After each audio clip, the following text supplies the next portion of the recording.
Muito bom dia, queridos alunos. Vamos começar hoje uma coisa diferente. Hoje nós vamos aqui mostrar, então, aquela prova que nós já fizemos. Vou comentar sobre ela aqui, certo?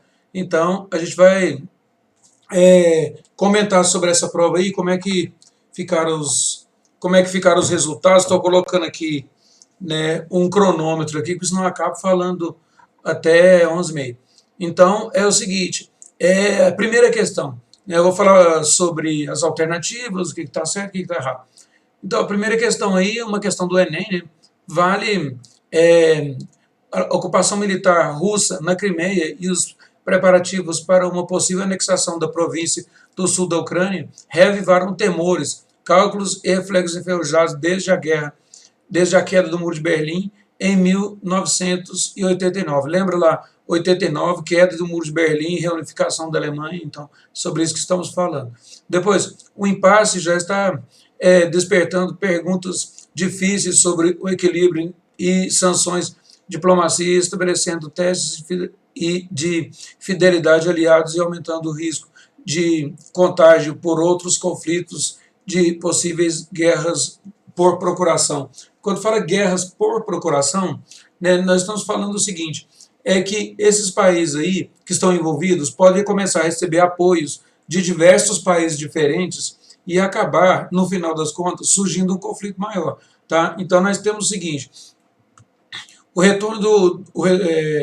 o risco de um retorno à guerra como possível volta ao cenário bipolar estabelece. Então, aqui, o que é mais importante aqui, a possível volta do cenário bipolar, ou seja, dominação de duas forças só. Então, a primeira coisa, né, o que seria possível levar a isso? Né? Pelo apoio incondicional da China à Rússia, tal qual ocorreu ao longo da Guerra Fria. Então, quando coloca esse apoio incondicional da China à Rússia, não pode. Quer dizer, essa alternativa está incorreta, por quê? Porque apoio da China à Rússia é em alguns fatos, né, em alguns momentos, não apoio incondicional. Incondicional significa assim, não importa, né, o que a Rússia fizer, a China está apoiando. Né, então, não é essa questão naquele momento lá, certo? Então, depois, pela importância do papel da Ucrânia no poderio nuclear mundial, também não é por causa disso. Tá? Então, que viria novamente um cenário bipolar, alguma coisa nesse sentido. A Ucrânia é poderosa, mas não é tanto assim, certo? Então, não é por isso, não é por causa desse atrito que nós teríamos de novo, né, um cenário bipolar, né, duas potências mandando aí no mundo inteiro. Depois, letra C, pelo choque entre o crescimento econômico russo e a crise financeira dos Estados Unidos. Quando coloca isso, nós estamos colocando um cenário como se a Rússia estivesse desenvolvendo muito e os Estados Unidos estivessem em crise econômica. Só que nós temos o quê? Nós temos na atualidade aí os dois países capitalistas, certo? E quando ocorre uma crise, essa crise geralmente atinge o outro país. Né? A crise dos Estados Unidos atinge a Rússia. Né? Uma crise na Rússia atinge os Estados Unidos. Então, não é porque a Rússia está se desenvolvendo muito e os Estados Unidos estão afundando em crise que nós teríamos aí de volta, né, um cenário de mundo bipolar. Depois, pela oposição imperialista e política das frentes russas e norte-americanas. Aí sim, nós poderíamos ter um atrito mais grave, tá certo? Então, quando fala pela oposição imperialista à política das frentes russas e norte-americanas, na verdade, nós temos aí dois países que, mesmo sendo capitalistas, falam forte nessa linha aí, tá certo? Então, eles são dois países que querem realmente se desenvolver, dois países que querem realmente ter um nível de influência maior possível aí no mundo, e é claro que se tem um atrito qualquer de um país com a Rússia, os Estados Unidos às vezes vai apoiar esse país e pode, através daí, causar um atrito maior. Tá? Então, essa aí seria a letra D, que é a letra correta. Depois, pela disputa entre Rússia e os Estados Unidos pela influência sobre a União Europeia. Na verdade, né, nós não temos essa disputa. Né, nós não temos aí a União Europeia funcionando como se fosse um troféu aí, né, um joguete entre Estados Unidos e Rússia, né, para dominar a União Europeia. Não existe isso. A União Europeia é um bloco econômico fortíssimo, certo? Que tem uma opinião forte em relação aos mercados internacionais, né, países também com um poderio bélico bastante grande. Então, não existe essa questão de qual dos dois países vai influenciar mais a União Europeia. Estados Unidos ou Rússia? Tá? Então a resposta também não é por aí. Né? Então, o risco de retorno da Guerra Fria muito mais seria pela letra D, né, oposição das ideias, né, desses dois países aí. Tá? Oposição de ideias de maneira geral, muito mais nas questões políticas, tá certo? Então essa aí seria a letra D. A questão número 2, nós temos aqui, questão número 2, mais uma daquelas tirinhas da Mafalda, né? Então, oi mãe, você sabe se já proibiram as armas nucleares? Não sei, Mafalda, acho que não, por quê? Né? Então a mãe dela não sabe. Aí, menino, nada de especial, só que seria lindo acordar um dia e saber que a nossa vida depende só de nós. Ou seja, enquanto nós estávamos no período da Guerra Fria, né, armas nucleares para todo lado, a possibilidade até de alguma arma ser disparada por acidente, entendeu? E começar uma guerra mundial aí, né, a nossa vida não era controlada por nós mesmos. Né? Nós poderíamos ter milhões de pessoas sendo mortas aí, né, em países, por exemplo, que não tinha a ver com a guerra, mas se houvesse uma guerra total entre Estados Unidos e União Soviética, iria, com esse monte de bombas, simplesmente emporcalhar toda a atmosfera, né, e levar radiação para o mundo inteiro. A nossa vida não dependia só de nós, dependia da disputa política, que às vezes nós nem nos interessávamos por essa disputa, entendeu? Mas dependia deles para a gente continuar vivo ou não. Então, né, sem a possibilidade de guerra nuclear, a vida se torna bastante melhor. Na tira, a personagem Mafalda expressa preocupação em relação a uma ameaça para a humanidade. Essa ameaça foi vivenciada de forma mais intensa no seguinte contexto político. No contexto político, qual contexto que era? Então, na guerra ao terror, também conhecido como doutrina Bush, quer dizer, quando o George Bush iria desenvolver essa guerra ao terror aí, caracterizada por medidas tomadas pelos Estados Unidos no Oriente Médio, marcadas pelo combate àqueles que ameaçavam a segurança mundial. Então, não é nesse momento, certo? Não é nessa ideia de combate ao terror que os Estados Unidos simplesmente iriam jogar bombas atômicas e destruir grande parte da humanidade. Não é nesse momento. Depois, letra B, Guerra Fria, conflito caracterizado pelas disputas indiretas entre duas potências rivais em busca de maior poderio político e, principalmente, militar sobre as diferentes partes do mundo. A disputa entre os Estados Unidos e a União Soviética não ocorria apenas no plano territorial, político, econômico mundial. O principal elemento em disputa era a hegemonia militar e tecnológica. Então, é nesse momento aqui, letra B da Guerra Fria, que nós temos então essa disputa aí e essa possibilidade de bombas atômicas serem lançadas pelos dois países e matar uma grande quantidade de população, tá certo? Então, o momento da Guerra Fria, onde nós tivemos em a disputa dos mísseis lá, assim, né, aquela questão dos mísseis de Cuba lá, né, que foi o momento realmente mais próximo que nós tivemos de uma terceira guerra mundial, uma destruição total através de bombas atômicas, entendeu?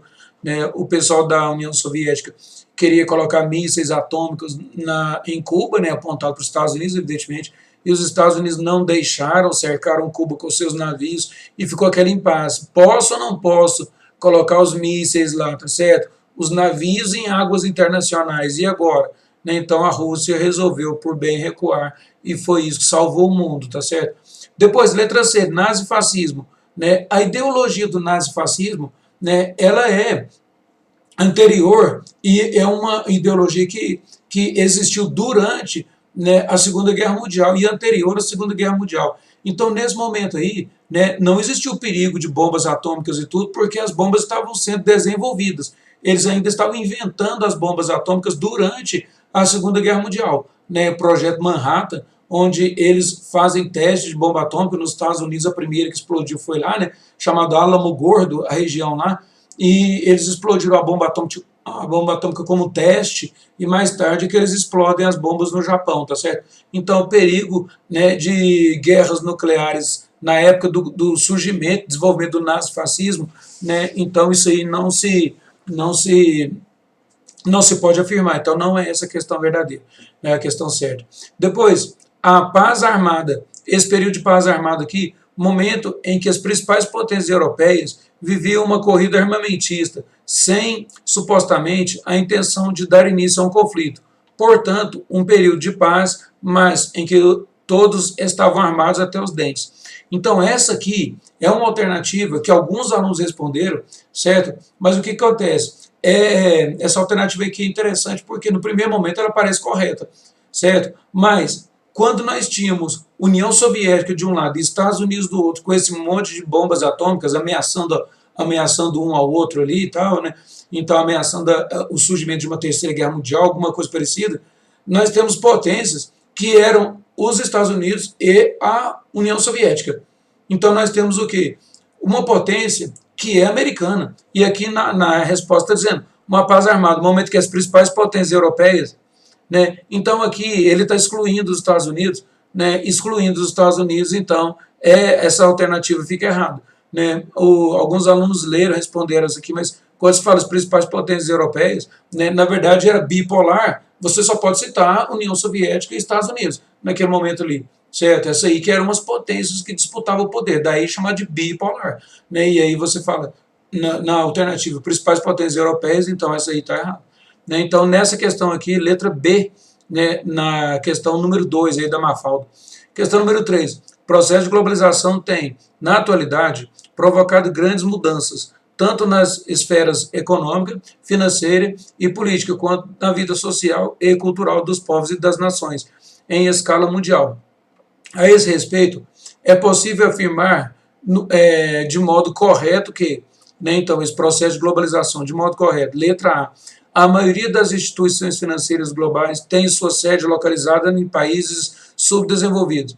Então isso aí está errado porque as instituições financeiras globais, as grandes mesmo, tipo os grandes bancos, têm suas sedes em países desenvolvidos, ou no máximo em desenvolvimento. Né, a gente pode citar aqui no Brasil duas potências financeiras, aí, o Itaú e o Bradesco, né, eles são brasileiros, países em desenvolvimento, mas não em países subdesenvolvidos, certo? As suas sedes estão em países desenvolvidos, ou no máximo, países em desenvolvimento.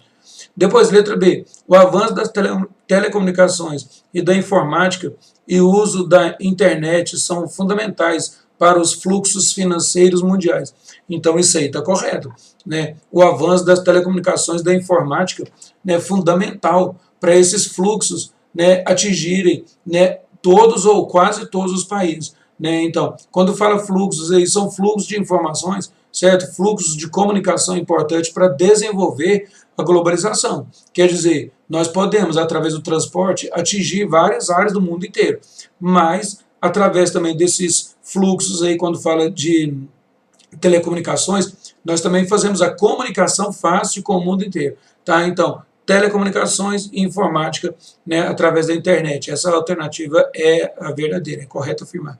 Depois, letra C. O Estado intervém na economia por meio de investimento no setor industrial, fortalecendo, assim, as empresas estatais. Na verdade, os estados, Estado com letra maiúscula, né, que é o governo do país, não estão investindo em indústrias e desenvolvimento de empresas estatais. Na verdade, nós estamos num momento de neoliberalismo e que nós estamos muito mais vendendo essas empresas do que simplesmente criando mais empresas estatais, tá certo? O Estado, né, no caso, já dizia a dona Margaret Thatcher, o Estado tem que ficar menor.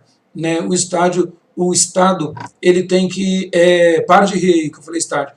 O Estado tem que ficar menor para poder realmente governar-se melhor. Tá? Então, o que acontece? Nós temos que prestar atenção muito mais em produção de empregos, né? Prestar atenção na questão, por exemplo, de saúde para a população, né? Melhoria das condições de vida dessa população, melhoria na condição, por exemplo, de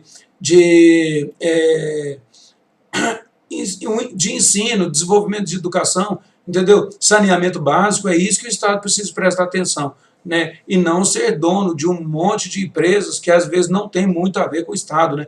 Igual, por exemplo, aqui no Brasil, né, antes de começar a vendagem dessas empresas que nós já vendemos no processo neoliberal, o Brasil era dono de motéis. Né? Então é meio estranho, mas acontece que a pessoa pedia dinheiro emprestado no banco e fazia um motel. Depois eles diziam, não está dando lucro, devolvia para o banco. O banco, ao invés de vender aquele produto de imediato, aquele material, aquela instituição, não, colocava alguém lá para administrar. E aí ficava sendo do governo. né? Então o Brasil, né, por esse processo de neoliberalismo, vendeu essas e outras várias empresas estatais, né? Então ele foi diminuindo, né, aquela carga de empregados e tal, e foi melhorando bastante. O Brasil vendeu muitas empresas estatais, então isso aí é uma linha de pensamento chamada de neoliberal. As transformações políticas, econômicas, sociais e tecnológicas dão-se na mesma forma nos países, né, desenvolvidos e subdesenvolvidos. Quer dizer, não se dão na mesma forma. Essa alternativa está errada porque, né, alguns países desenvolvidos, né, têm um desenvolvimento tecnológico, transformações políticas muito mais rápidas, né, muito mais efetivas do que nos países subdesenvolvidos. Tá? Então, quando coloca alguma coisa, né, impede condição de países ricos, né, e países pobres, desenvolvidos e subdesenvolvidos, isso não pode acontecer. Né? Nesse caso aqui, transformações políticas e econômicas, sociais, tão rápidas, não acontece nesses dois grupos de países aí de maneira igualitária.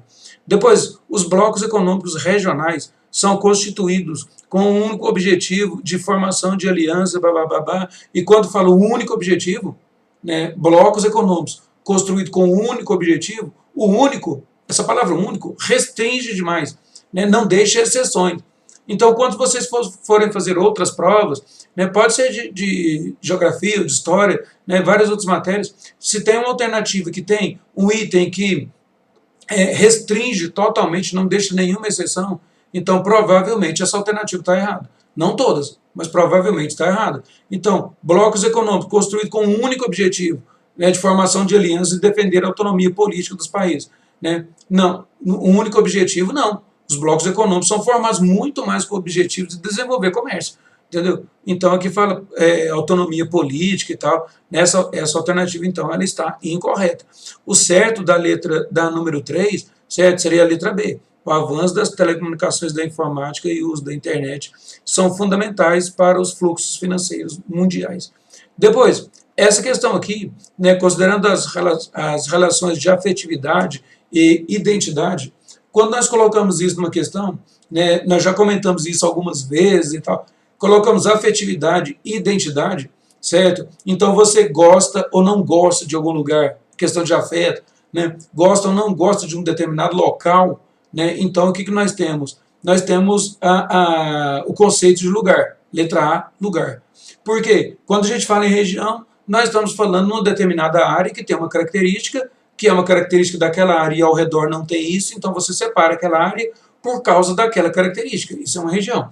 Depois você tem território, né, já é uma outra definição, né, é um determinado espaço que tem começo e tem fim aqui, né, tem áreas delimitadas, e depois você fala espaço, que aí seria uma definição muito mais vaga ainda. Tá? Então, local é aquele determinado, aquele determinado espaço ali que você tem um sentimento por ele. Então, esse lugar não vai ser chamado mais de local, né? Você vai chamar de lugar. Por quê? Porque te traz algum tipo de sentimento, ou ruim, ou um sentimento bom, mesmo que você não foi lá, certo? A Disney, por exemplo, pode ser um lugar. Você imagina ir lá, né, você gostaria de ir lá, ou a Europa pode ser um lugar, né, para você. Né, você gostaria de visitar Portugal, ou visitar a Itália, por exemplo, depois que passar esse lance todo de coronavírus, é um lugar muito interessante. Né? Então, para aquela pessoa, a Itália pode ser um lugar. Entendeu? Eu gosto de ir lá, eu gostaria de ir lá, certo? Me desperta emoções. Então, a definição aí, quando fala em afetividade e identidade, você vai ter lugar, letra A, na número 4. Depois, vamos para os quintos aqui. O mapa político da Europa passou por mudanças de fronteiras e surgimento de novos países, a partir da reunificação da Alemanha, da dissolução da União das Repúblicas Socialistas Soviéticas e da fragmentação da Iugoslávia e Tchecoslováquia. Essas alterações nas fronteiras desses países ocorreram, quer dizer, né, nós tivemos a dissolução dessas fronteiras. Ocorreram por quê? Então, letra A, no período de encerramento da Segunda Guerra Mundial. Quer dizer, terminou a Segunda Guerra Mundial, ocorreram essas mudanças territoriais? Não. Então, essa alternativa aí está incorreta. Porque o fim da União Soviética, né, não ocorreu logo após a Segunda Guerra Mundial. Porque senão nós não teríamos aquele período bipolar, Guerra Fria, esse tipo de coisa. Tá? Então, a alternativa A está errada. Depois, letra B, na fase entre a Primeira e a Segunda Guerra Mundiais. Tá? Então, o que acontece? Não é na fase entre a Primeira e a Segunda Guerra. Por quê? Se tivesse acontecido uma dissolução entre a União Soviética aqui, né, desfeito em 15 repúblicas, se isso fosse antes da Segunda Guerra Mundial, os resultados da própria guerra seriam muito diferentes, não teríamos, talvez, a Guerra Fria seria muito diferente. Então, antes da Segunda Guerra Mundial, não se pode falar nessa fragmentação. Né? Depois, letra C. Na fase da bipolarização entre os Estados Unidos e União Soviética. Essa aí é mais próximo, né, do que a gente precisa como resposta, mas ainda não é na fase bipolar. Quando nós estamos na fase bipolar, nós ainda temos Estados Unidos forte e União Soviética forte. Certo? Então, não foi nesse momento que a União Soviética se desfez, que houve a fragmentação da Iugoslávia, né, que vai acontecer só lá na frente, depois da morte do general Tito. Em 80, o país começa com um monte de revoltas lá, e mais tarde, né, lá para 90, que ele começa realmente a se desfazer. E aí vem guerra lá, né, guerra interna dentro do país, formando lá a Croácia, Bósnia e outros países, né, Sérvia, Montenegro, Kosovo. Então, e também a fragmentação da Tchecoslováquia também não foi nesse momento de bipolarização. Né? Viram dois países aqui, no caso República Tcheca e Eslováquia, né? Viram dois países aqui, sim, mas é um pouco após essa bipolarização. Então, é que momento?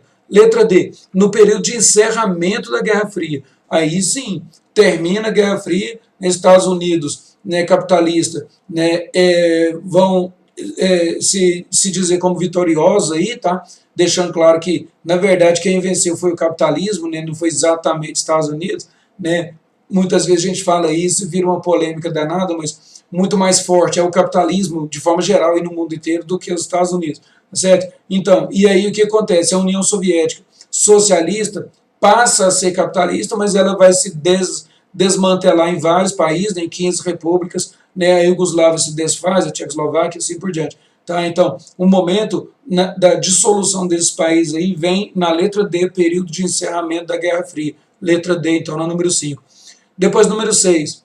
Final da década de 1990, início de 80, aliás, início da década de 90, mais especificamente em 89 a 91, foram marcados por mudanças radicais no mapa multipolítico. Segundo Vicentini, né, 1998 no caso aí, né, novos estados-nações surgiram nesses 3 anos e outros desapareceram. Fronteiras aparentemente sólidas foram redefinidas. As transformações citadas acima levaram a uma nova ordem mundial, que pode ser definida como. E essa nova ordem mundial, como é que ela pode ser definida? Então, nós temos aí letra A, bipolar, marcada por... Já está errado. Né, não dá para você nem ler o resto. Porque bipolar era, né, o antigo sistema. Né, então, quando termina essa Guerra Fria aí, tá certo? Nós temos lá 1991, terminando a Guerra Fria, nós temos um mundo multipolar. Né, então, quando começa com bipolar, está eliminado. Né, então, letra B, multipolar, o que significa que existem vários polos ou centros de poder no plano mundial. Essa é a resposta certa. Né? Você vai ter países se destacando de maneira bélica, países destacando de maneira política e também, no caso, aí, se destacando na questão comercial, né? Na questão de dinheiro mesmo. Né? País que não se gaba ou nem tem tantas bombas atômicas assim, mas vira um país forte, uma opinião respeitável porque tem um comércio incrível. E hoje em dia, né, as bombas atômicas, na verdade, não estão valendo mais tanto assim, tá certo? As bombas atômicas hoje ficam lá guardadinhas e muito mais vale, né, o poder de comércio, né, o desenvolvimento que o país consegue através desse contato com o mundo inteiro, comprando, vendendo, enriquecendo-se cada vez mais. Depois, letra C, multipolar, marcado por conflitos entre vários sistemas socioeconômicos alternativos. Quando fala vários sistemas socioeconômicos alternativos, não. Nós temos, né, um momento assim, de, às vezes, não concordar ou pequenas diferenças dentro do capitalismo, que é basicamente o que manda no mundo inteiro. É um capitalismo visto com lentes diferentes, mas não são vários sistemas socioeconômicos, certo? Então nós temos aí né, o capitalismo visto com lupas ou lentes diferentes, alguma coisa assim, certo? Então, essa alternativa aí não está correta. Depois, letra D. O mundo hoje é o quê? Bipolar, marcado pelo Estado Nacional, onde tudo gira ao redor das relações econômicas ou político-militares e tal. Então, eu já falei, começa com bipolar. Bipolar não é, né, essa versão, essa maneira que o mundo tem hoje de se organizar, entendeu? Hoje é multipolar. Depois, letra E, bipolar, onde a principal contradição dessa ordem é o conflito leste-oeste. Na verdade, nós não temos conflito leste-oeste, né? Nós temos alguns focos de tensão no mundo aí, mas a ideia de conflito leste-oeste nos remete muito mais à Guerra Fria, entendeu? Leste-oeste, Estados Unidos no oeste e o leste europeu lá, assim, certo, cheio de países socialistas. Então não é essa mais a nossa realidade. Depois, Pacto de Varsóvia, criado em 1955 e extinto em 1991, teve como principal objetivo o quê? Então, letra A, reunir os países socialistas como a Alemanha Oriental e a Alemanha Ocidental contra a OTAN. Então, vamos devagarinho, reunir os países socialistas como a Alemanha Oriental, até Oriental vai bem, mas e a Alemanha Ocidental, não, aí não. A Alemanha Ocidental era socialista na época lá, então não pode colocar como socialista, então está errado. Depois, letra B, consolidar a influência soviética sobre os países da Europa Oriental. Aí está certo. Países da Europa Oriental, quer dizer, os países que eram soviéticos, né, socialistas, no caso, e consolidar significa, né, colocar mais sólido, consolidar, fazer com que isso fique mais firme. Então, o Pacto de Varsóvia foi desenvolvido também com esse objetivo. Não era um único objetivo, mas também com esse objetivo. Quer dizer, nós que somos socialistas, se algum país aqui quiser fazer mudanças graves e se tornar capitalista, nós não vamos deixar. Entendeu? Então, na verdade, o objetivo primeiro lá assim era simplesmente fazer frente contra a OTAN. Tipo assim, a OTAN defende os capitalistas, nós vamos defender os socialistas. Né? Mas eles queriam, através do Pacto de Varsóvia também, letra B, consolidar essa influência soviética naqueles países.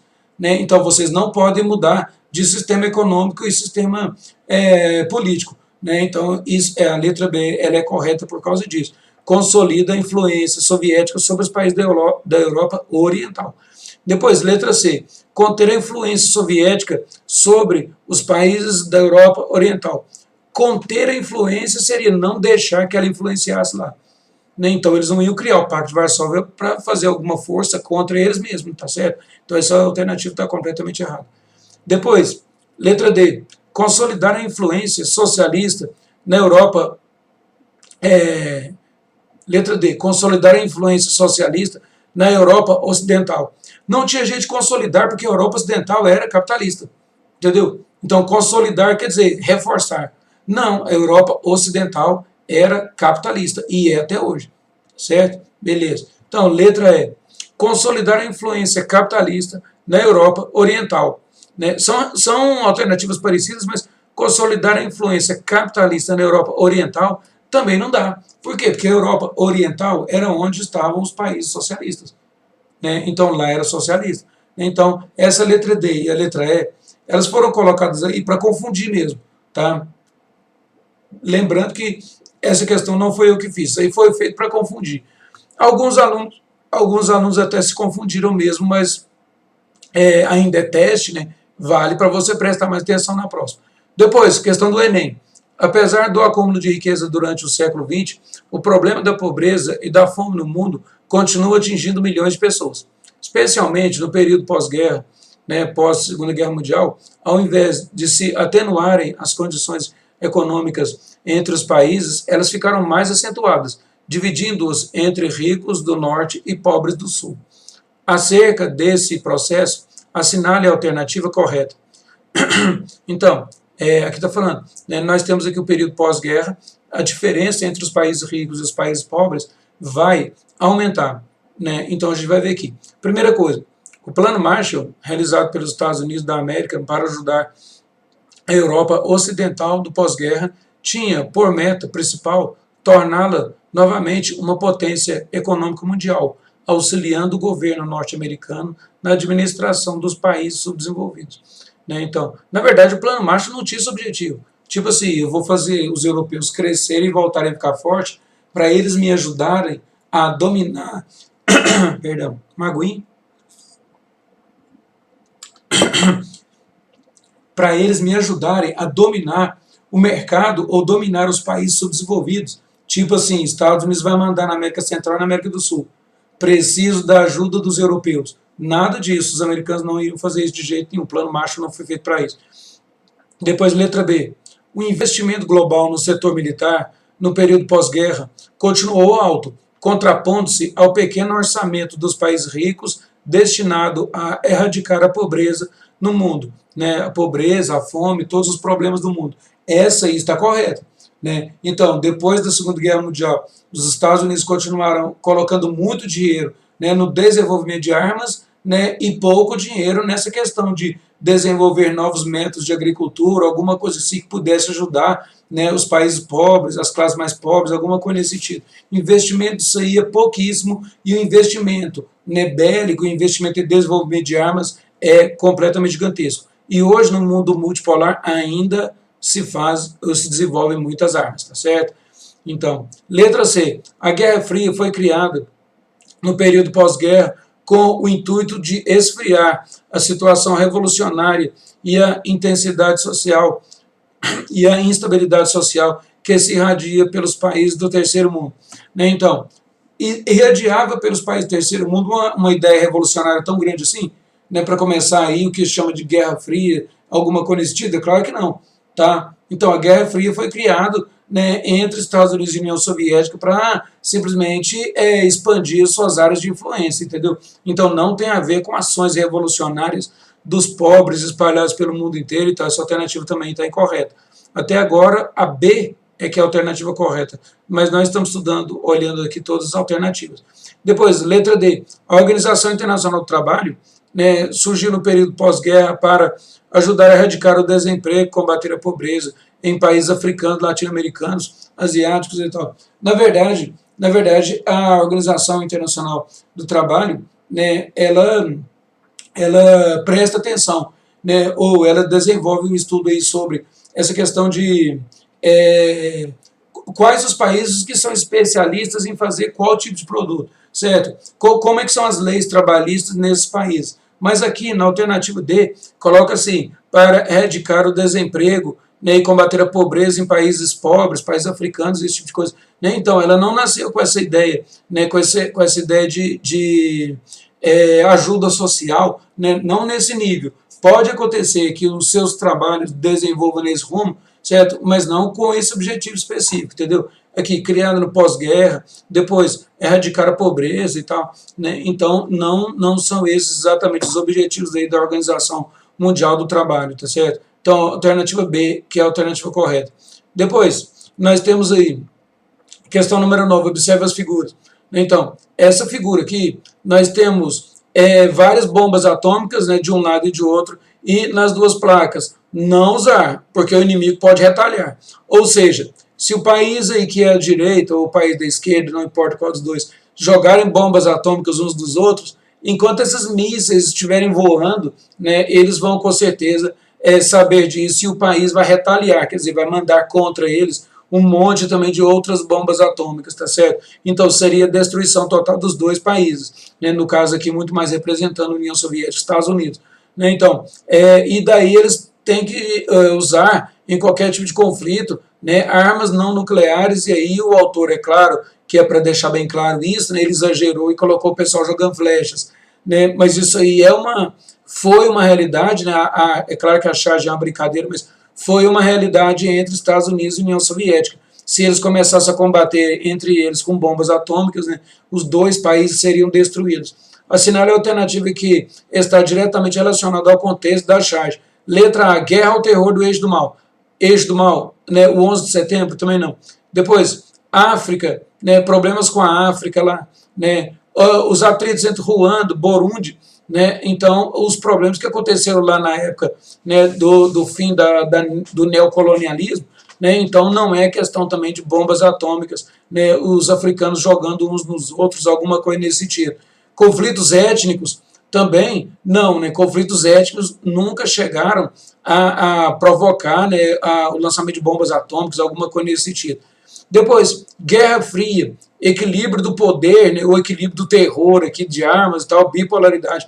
Então, eu até marquei o xizinho aqui no caso, essa alternativa aí que é a alternativa correta. Então, Guerra Fria, equilíbrio do terror, ou seja, o mesmo tanto de bomba atômica para um lado, mesmo tanto para o outro. Então, o que acontece? Isso aí, se elas fossem lançadas, né, seria uma mortalidade sem precedentes no planeta Terra e talvez até a destruição de todos os seres humanos, porque tantas bombas explodindo iriam realmente emporcalhar toda a nossa atmosfera, né, e morreriam pessoas que não têm, digamos, entre aspas, não tem nada a ver, né, com a guerra lá, ou com os Estados Unidos, a União Soviética, não estava torcendo para nenhum dos dois, digamos assim.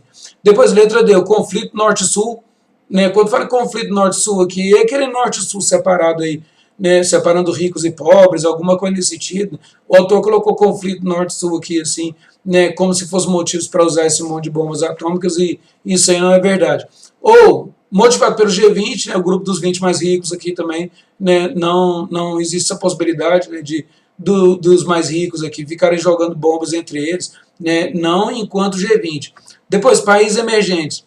Países emergentes não têm esse monte de bombas atômicas, tá certo? Os países emergentes hoje lidam com uma ideia de que ele é emergente e ele vai ficar rico se ele desenvolver comércio, né, e não desenvolver uma quantidade grande de bombas atômicas, alguma coisa nesse sentido. Depois, a questão dos Balcãs, né, os atritos lá nos Balcãs, nós já estudamos isso também, né, a desintegração dos países, né, formação daqueles países lá, dissolução da Iugoslávia, por exemplo, multipolaridade, né, um mundo multipolar, aquele monte de países com voz forte no comércio, questões bélicas, questões políticas, né, não é nesse momento que você vai ter simplesmente dois grupos, né, dois países, no caso, jogando bombas atômicas uns nos outros. Então, aí seria a letra C, Guerra Fria, equilíbrio de poder, né, equilíbrio do terror, que já falei para vocês aí, bipolaridade. Depois, questão número 10. O Muro de Berlim foi construído, no caso, né, durante o período da Guerra Fria. Mencione e explique uma característica desse período da guerra, da geopolítica mundial. Então, quando fala que o Muro de Berlim foi construído durante o período da Guerra Fria. Quando fala que o muro foi construído durante o período da Guerra Fria, nós temos a expressão período da Guerra Fria. Depois diz lá, mencione e explique uma característica desse período, certo? Então, muitos alunos erraram aí, questão de interpretação de texto, e aí eles colocaram lá a grossura do muro, a altura do muro, que de um lado era pichado, do outro lado tinha bombas e tal, e escreveram muita coisa sobre o muro. Então é o seguinte, está dizendo na primeira frase, período da Guerra Fria, e depois diz, mencione e explique uma característica desse período. Então, você teria que responder sobre a Guerra Fria, certo? Alguns alunos escreveram sobre o Muro de Berlim e escreveram com tanta qualidade que eu considerei também alguma coisa lá e tal, né, mesmo tendo interpretado errado a questão, né, mas eu considerei que também né, ele faz parte do período, né, que a gente vai chamar de Guerra Fria, né, destruição do muro mais tarde e tal. Mas acontece que muitos alunos escreveram só sobre a constituição física do muro, né, então isso aí dá para ver que ele interpretou errado a questão. Você não está aí para falar de constituição física de um muro, né? Você poderia falar de outras implicações. Aí eu consideraria como característica da Guerra Fria, tá certo? Agora, poderia falar, por exemplo, na corrida espacial, né, onde os países desenvolvidos, né, no caso a União Soviética e Estados Unidos, corriam atrás de conquistar o espaço para mostrar para toda a sua população que eles eram mais desenvolvidos, que estavam vencendo a Guerra Fria. Mais tarde poderiam colocar lá satélites que fotografassem o inimigo, né, que seria mais fácil para eles do que voar lá por cima lá e tirar fotos e tudo. Inclusive até fizeram isso, né, e talvez um dia, espero que nunca aconteça, né, poderiam também lá na conquista espacial colocar uns mísseis lá já preparados para simplesmente lançá-los do espaço para cair lá na cabeça dos inimigos, tá certo? Então, poderia ter falado do equilíbrio do terror, né, em total de crescimento de bombas atômicas e tudo, né, mas teria outras informações, né, o povo americano desenvolvendo a sua sociedade sem ficar pensando demais na guerra, enquanto os outros países lá, no caso, principalmente a União Soviética, o povo lá sempre treinado, né, pelo governo lá a aceitar todos os problemas, dizendo que pelo menos estariam vencendo os Estados Unidos nessa questão de guerra aí, tá certo? Então, a diferença, né, no tratamento que o país tinha para com o povo poderia também ser uma resposta. Depois, questão número 11 aí, ó. Após a Guerra Fria e a dissolução da União Soviética, houve uma reorganização dos territórios do leste europeu.